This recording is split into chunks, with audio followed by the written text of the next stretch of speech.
Hello everyone, welcome back to my another mini blog. আশা করছি সবাই খুব ভালো আছো, আমিও খুব ভালো আছি। তো আজকে সকালে ব্রেকফাস্টে হবে আমাদের চাউমিন, তাই জন্য এদিকে আমি আর আমার বোন মিলে চাউমিন বানাতে লেগে পড়লাম। আর ও সব কিছু কেটে সুন্দর করে ধুয়ে রেখেছিল, দুজন মিলেই বানাচ্ছিলাম। তো তোমাদের সাথে কথা বলতে বলতে দেখো বানানো হয়েও গেল। তারপরে আমরা দুজনে খেয়ে নিলাম। আর তারপরে আমার কিছু কাপড় ইস্ত্রি করার ছিল, তাই জন্য ওগুলো ইস্ত্রি করছিলাম। আর এদিকে দেখো পিসিমণি কতগুলো কুল নিয়ে এসেছে পাকা পাকা, মানে শুকোনোর জন্য। তো ওইগুলো ভেঙে ছাদে নিয়ে গেছিলাম দেওয়ার জন্য। তারপরে ঘরে এসে আমি স্নান করে নিলাম, স্নান করে পুজোও দিয়ে দিয়েছিলাম।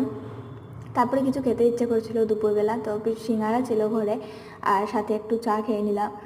তারপরে দুপুরবেলা লাঞ্চে ছিল আজকে হচ্ছে পনির তরকারি, মাছের ঝোল, বেগুন ভাজা, ডাল, এগুলো। তো আজকে ডালটা আর খেলাম না। আর সন্ধ্যাবেলা ঘুম থেকে উঠে দেখি দাদাভাই এনেছে এদিকে বারো মজা। আমাদের এদিকে এটাকে বারো মজা বলে, জানি না তোমাদের ভাষায় কি বলে। তারপরে রাত্রে সিদ্ধ ভাত খেয়ে এখানে আমি ঘুমিয়ে পড়েছিলাম। আর চন্দন লাগানোর কারণ হচ্ছে আমার মুখে প্রচণ্ড